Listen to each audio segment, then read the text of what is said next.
to at least be in contact with a dentist to make sure stuff is going on fine? Yes, it should. And again, when we have premature tooth loss, the space there can be encroached upon. Yeah, by the other teeth kind of slide and cover up the place.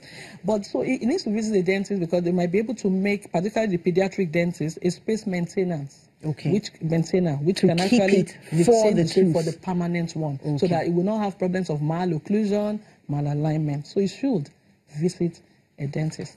Tooth grinding can cause toothache. What do you do about tooth grinders? Because I'm aware that most of them grind when they are asleep.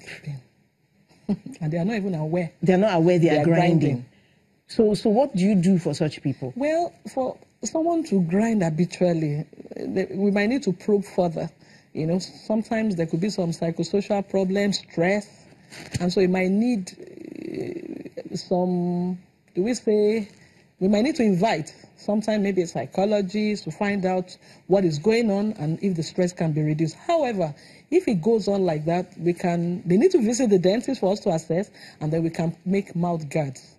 We have mouth guards that can be fabricated to protect. So the teeth don't wear on each other. We're getting a call from Christopher from Lagos. Hello, Christopher. Hello, Christopher. I guess Christopher can't hear me.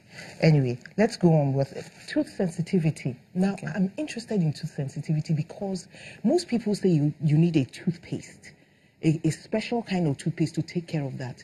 But is tooth sensitivity not an indication of a problem with the teeth? Yes, it is. It is. So why do people talk about recommending a toothpaste instead of just seeing the dentist and finding out what's wrong with the tooth? Well, I don't know why, but tooth sensitivity is actually caused by wearing away of the protective enamel layer, exposing dentin. Now, once the dentin is exposed, that doesn't mean the person will have tooth sensitivity. Dentin is yellowish, unlike enamel that is whitish. So when you start seeing that, it shows you're at risk. The individual is at risk of tooth sensitivity. But when the tubules, because the dentin has spaces, has like channels within, not channels TV anyway, but channels through which you can say conduction can take place. Fluid can, enter and get to the pulp, and then we initiate some pain. So what we advise people for that is that the toothpaste actually are recommended for sensitivity. What they do is that they block those exposed tubules. That's one of the mechanisms by which they act.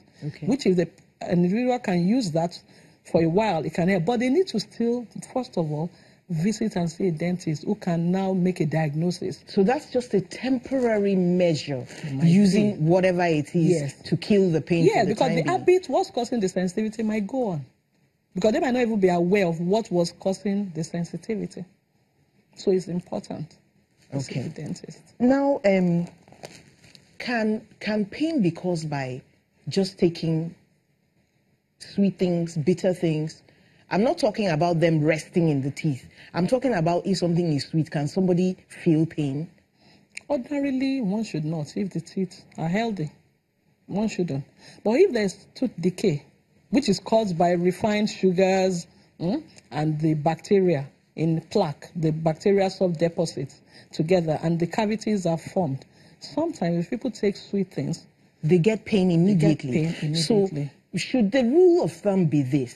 If you don't feel comfortable about chewing, you need to go see the dentist. Oh, yes, you should. Because if you don't, that decay can progress into something more severe, pulpitis, and then it becomes unbearable, which could even affect sleep at night.